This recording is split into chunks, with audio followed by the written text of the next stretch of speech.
novo. Propondo essas coisas aos irmãos.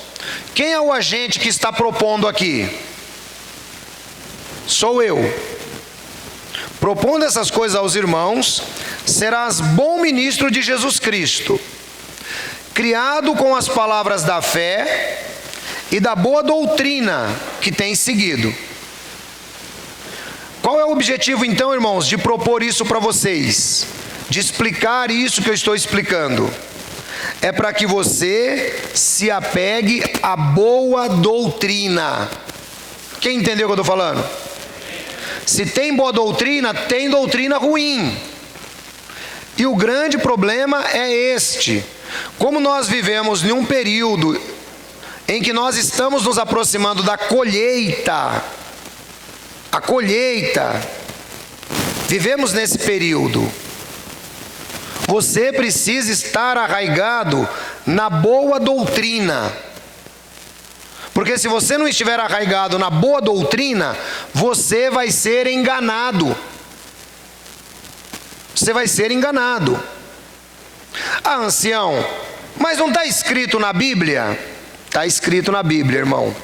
Esse aqui é o grande problema, estar escrito na Bíblia. Só que a Bíblia, quando não é lida corretamente, irmãos, é igual um mapa. É igual um mapa. Hoje a gente quase não usa mais mapa, não é? Mas antigamente, para a geração mais nova com quem eu estou falando, nós tínhamos um guia. Quem lembra do guia? O livro guia. Olha só, poucos irmãos, hein? Tem gente que nem conheceu o guia, varão. Você conheceu, varão? O guia? Não também? Caramba, tem coisa que a gente é privilegiado, né? De ter vivido numa geração que conheceu algumas coisas. Você lembra do guia, varão? É, você lembra, varão. Se você dissesse para mim que não lembra, vem com essa conversa aí. Até o sapato dele está sujo da lama do dilúvio ainda.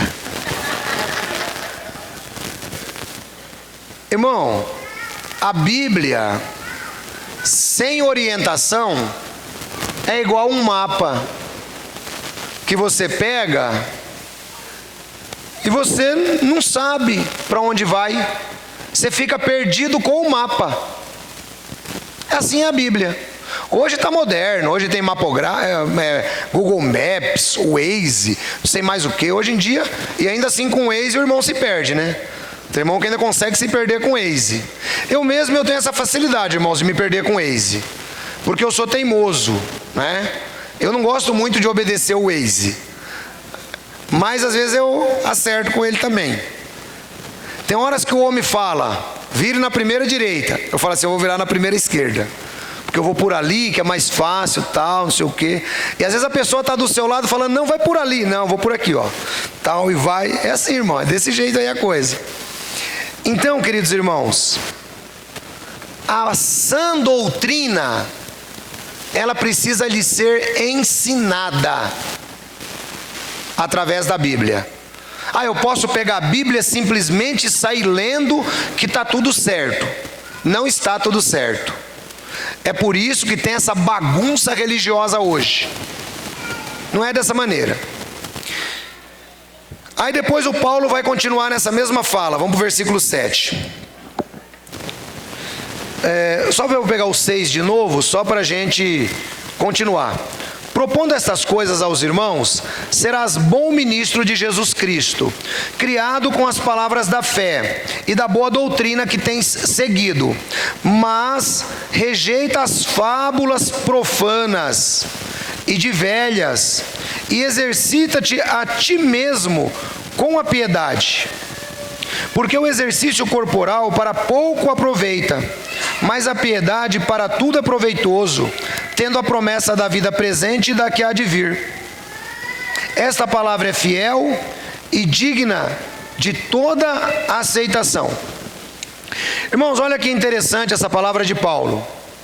Rejeita as fábulas profanas. Conforme eu citei, hoje, mesmo dentro da igreja de Jesus, está cheio de fábulas. Tem um monte de fábulas, irmãos. É por isso que tem a necessidade de você saber. Olha, o que eu estou aprendendo é a genuína palavra de Deus. Alguém aqui tem dúvida disso? Eu fiquei abismado esses dias. Eu até enviei esse vídeo para o pastor Anderson. Irmãos, eu não vou falar para colocar porque vai demorar. E eu não sei nem onde ele está. Mas é um negócio assim, ó. Como o ser humano gosta de fábula. Como o ser humano gosta de fábula.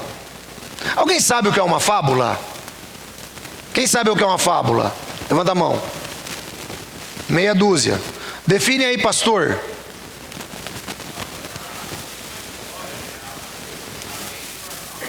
Isso, exatamente. É uma história que não é verídica. E normalmente nas fábulas, os bichos falam. Quem já ouviu historinha de bicho falante aí? Né? Normalmente nas fábulas o bicho fala.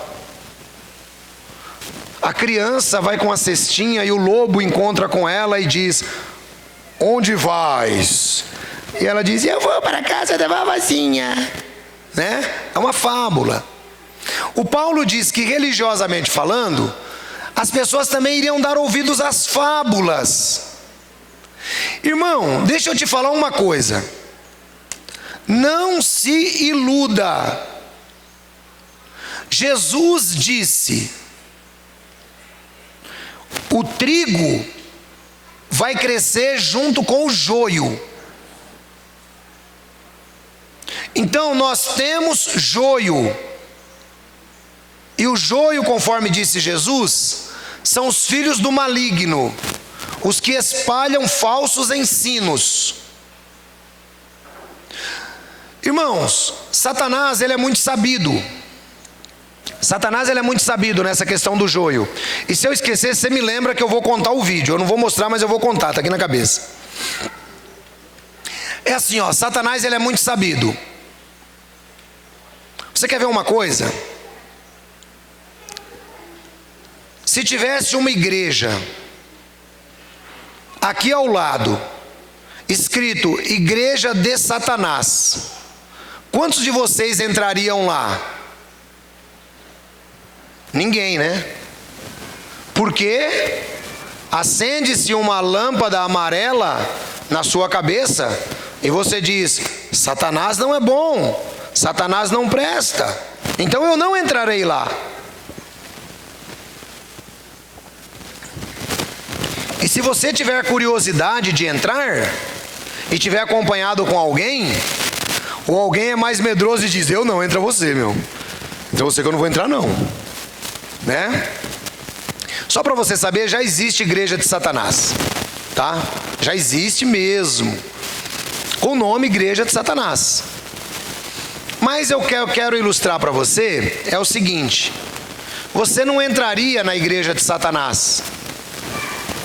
Mas Satanás, na sua inteligência, ele encontrou um meio de disseminar os seus ensinamentos através do joio dentro da igreja. Quem sabia disso aí? Levanta a mão. Quem sabia disso aí? Ensinamentos falsos, irmãos, conforme Paulo diz a Timóteo. Paulo está falando para a igreja. Paulo não está falando para o mundo, Paulo está falando para a igreja. Ensinamentos falsos fazem parte do joio que Satanás tem colocado. E é por isso que você tem que aprender a ler a Bíblia. E é por isso que você tem que ter mestres que te ensinem a palavra de Deus. Não é assim, sabe? Aí eu pego a Bíblia, eu leio, eu vou aqui, vejo aquela interpretação, vejo essa interpretação e está tudo certo. Não é assim não, irmãos. Os últimos 400 anos, Satanás tem investido pesado em lançar joio. Se você estudar um pouquinho de história, você vai ver quantas seitas foram fundadas nos últimos 400 anos. Por quê? É nos últimos tempos que os demônios estariam infiltrando-se e trazendo doutrinas de demônios. É nos últimos tempos e nós estamos neles. Então rejeita as fábulas. Agora eu falo do vídeo. Um videozinho rápido. Você abre no final do vídeo, irmãos, uma igreja lotada, que dava 3 dessa daqui. Todo mundo batendo palma. Você fala, deve ter alguma coisa boa aqui, né? Vamos ver. Aí, talvez alguém até já viu esse vídeo. Aí tem lá um camarada que diz que é o pastor. E tem um cara treinado por ele, que parece um cão adestrado. E aí o pastor está assim em cima do púlpito. Aí você imagina, o cara vem correndo. Aí o pastor faz assim, ó. Aí o cara cai para trás. Aí depois o cara levanta, volta lá e ele vem correndo de novo. Aí o pastor faz. Aí ele e cai. Eu não estou brincando não, isso é coisa séria. Aí depois o cara vem de novo, o pastor faz. Aí ele cai. E o público todo dando risada. Irmão, mas que lixo teológico é esse? Para que eu preciso de uma porcaria dessa na minha vida? Explica para mim alguém aí. Para que eu preciso de um lixo desse? E os caras me chamam isso de igreja. E 200.000 pessoas idiotas lá dentro sendo mais idiotizadas. Mas quando se trata de sentar a palavra de Deus, é isso aqui, ó. É meia dúzia. Porque o mundo quer fábula. O crente quer ser idiotizado. O crente, cada dia mais, vai ficar mais idiota até Jesus voltar. E é por isso que você tem a necessidade de aprender. Porque se você não aprender, sabe o que acontece? Chega o irmão Belo, claro que o irmão Belo não é desse jeito. Aí um amigo dele fala assim: ô meu, vamos lá que você vai ver. O pastor adivinha até seu RG. Já viu isso daí? Tem isso aí também. Ah, é? Ah, então eu vou lá. Eu vou lá. Será que ele vai falar alguma coisa para mim da minha vida financeira? Ô irmão, rejeita as fábulas. As fábulas estão entrando na igreja como joio. Aprende a rejeitar, irmão. É aí que eu digo para você, se você tem um pastor que te ensina, pega o ensinamento bíblico. Para com essas coisas de crianças espirituais. Rejeita as fábulas, mas exercita-te pela piedade. Sabe, é isso, irmãos, que a gente precisa. Nos exercitar pela piedade. Paulo faz uma comparação aqui com os atletas romanos e gregos, que eles valorizavam muito o treinamento corporal, até porque, né, muitos formavam-se como gladiadores e era necessário, né, ter aquele peitoral bonito, né? Não podia ter barriga, podia ter nada. E eles perdiam muito tempo com aquilo. Então Paulo diz assim: não que seja errado, viu, irmão? Aliás, eu acho que você deve procurar uma academia e exercitar a sua saúde física sim, viu? O irmão ali é fisiculturista agora, né, irmão? Olha, fisiculturista, mano. Vai pensando que é moleza. Então, não tem problema, irmão. O grande problema é que você não pode pensar que isso é a sua vida. Você tem que se exercitar na piedade. Aí ele continua dizendo assim, ó: esta palavra é fiel e digna de toda aceitação. Percebam, irmãos, isto aqui que eu estou pregando para você é palavra de Deus. Posso ouvir um amém? Amém. Isso aqui é palavra de Deus, irmão, sendo pregada. E é nisso que a gente tem que se apegar. Rejeita as fábulas. Às vezes, alguns irmãos, quando me vêm falando assim, até fala: puxa, ancião, você não crê nas atividades do Espírito Santo de Deus? Irmãos, eu sou o que mais creio. Sou o que mais creio. Só que tem uma coisa, eu não sou menino. Ninguém me engana. Sabe por que nos últimos tempos o Senhor Jesus disse assim: se alguém te disser, eis que ali está o Cristo, vocês não acreditem. Eis que ele está no deserto, não vá lá, porque assim como o relâmpago brilha do oriente para o ocidente, assim será a vinda do Filho do Homem. Jesus está mostrando para você, irmão, rejeita a fábula. Ah, o pastor ali faz isso. Esquece, irmão. Esquece.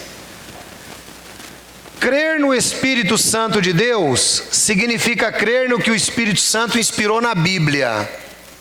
E se você não lê a Bíblia, você não vai saber discernir nada. Você vai ficar igual o homem que faz, ó. E o crente rodando. Vai aqui, vai ali. Que igual um abestalhado.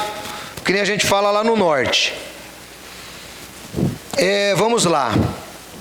10. Porque para isto trabalhamos e lutamos, pois esperamos no Deus vivo, que é o Salvador de todos os homens, principalmente dos fiéis. Manda estas coisas e ensina-as. Irmãos, a sã doutrina é que tem que ser ensinada na igreja. E eu vou dizer uma coisa para vocês. A tendência das igrejas sérias que ensinam a sã doutrina é ter um grupo de pessoas assim, ó. Não espere multidões. Não espere. Sabe por quê? Porque a sã doutrina, ela nos confronta. A sã doutrina, ela nos dá um norte. E não é isto que as pessoas querem. As pessoas querem fábulas. O crente quer ser enganado. O crente quer ficar rico. O crente quer morar nesse mundo a vida inteira. É assim o crente. Ele não entendeu nada ainda. Sabe o que é nada?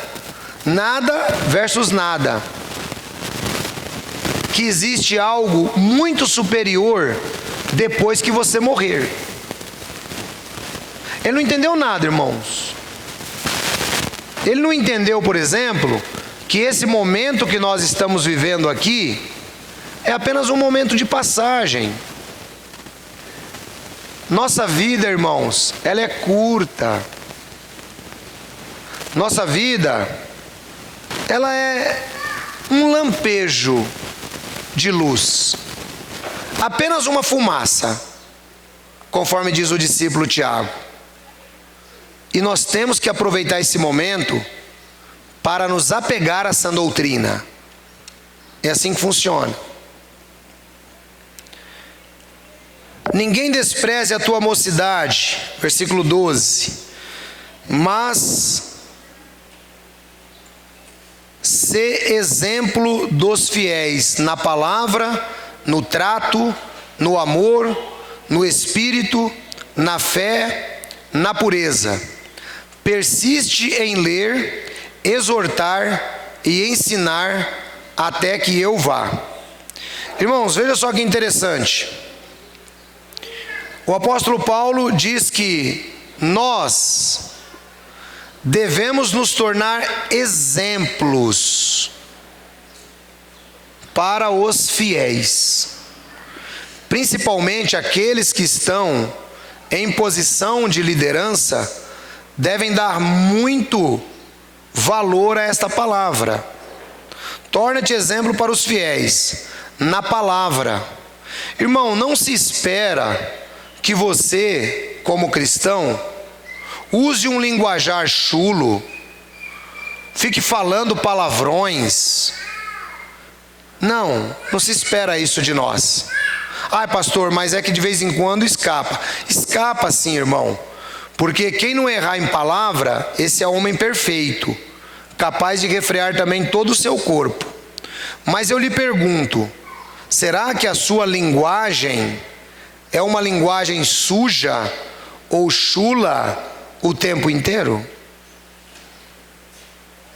É aqui que está um ponto importante. Seja exemplo na palavra, seja exemplo no trato, no tratar, irmãos. Irmãos, nós precisamos nos tornar exemplos em tratar os nossos irmãos com carinho, tratar os nossos irmãos com dignidade, tratar os nossos irmãos com amor. Temos que nos tornar exemplos neste aspecto. O mundo, irmãos, não está nem um pouco preocupado com isso. É conforme eu já ensinei. No mundo é tudo diferente. Bateu, levou, xingou, xinga também. Dentro da igreja de Jesus é diferente, irmãos. Torne-se exemplo no trato, no amor, no espírito, na fé e na pureza. Irmãos, evitem coisas que podem macular a sua fé, conforme nós estamos falando aqui agora. Evite, muitas vezes, seriados de televisão. Tem um amigo meu que fala Netflix, varão. Cuidado, irmão. Tem muitos seriados que são seriados baseados em demonismo, principalmente na Netflix. Evite seriados baseados em demonismo. O que é que isso vai agregar na sua vida? Irmãos, coloca uma coisa na sua cabeça. Nós escrevemos a nossa história todo dia. Escrevemos a nossa história todo dia. Augusto Cury, dando uma palestra em um auditório, ele faz uma pergunta para as pessoas: quem já escreveu a sua biografia? Ninguém levanta a mão. Então ele diz assim: olha, todos vocês escrevem a sua biografia todo dia, por conta daquilo que a gente chama, e em informática isso é conhecido, de memória RAM. Registro automático de memória para o ser humano. Registro automático de memória. E sabe, irmãos, tudo que você vê, tudo que você ouve, o seu registro automático de memória guarda. Sabia disso? Ele vai guardando, vai guardando, vai guardando, vai guardando. E é a pura verdade. Você quer ver uma coisa? Você quer ver que legal isso?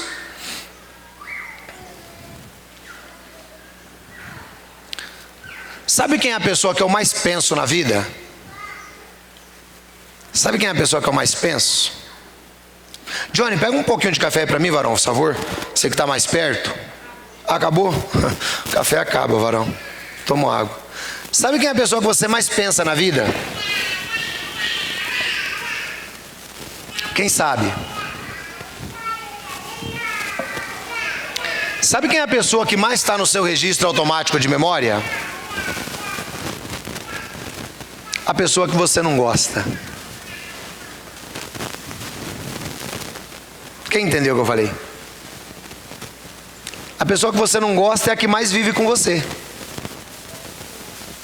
Porque toda vez que você pensa nela, aquilo causa uma forte impressão no seu registro automático de memória. Então a pessoa, quando às vezes desenvolve certas animosidades, a outra dorme com ela. Ela vai dormir, em quem que ela está pensando? Na outra.